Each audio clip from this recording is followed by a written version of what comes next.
Here's how you assemble and apply the product. First, you want to snap the motor to the electrode. Then, peel back the electrode from the blue storage sheet. Next, place the electrode on the desired body part.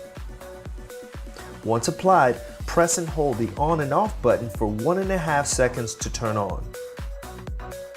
You can increase or decrease the intensity by pressing the plus or minus button.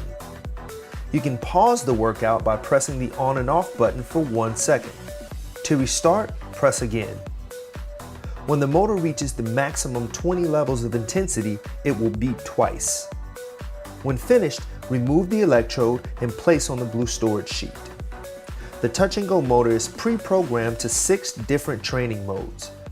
If it's your first time, it's recommended to start with 1 25-minute session per day.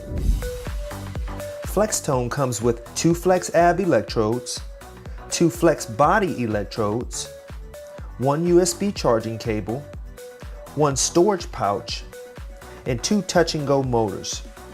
Using a USB wall connector, plug into the wall to charge.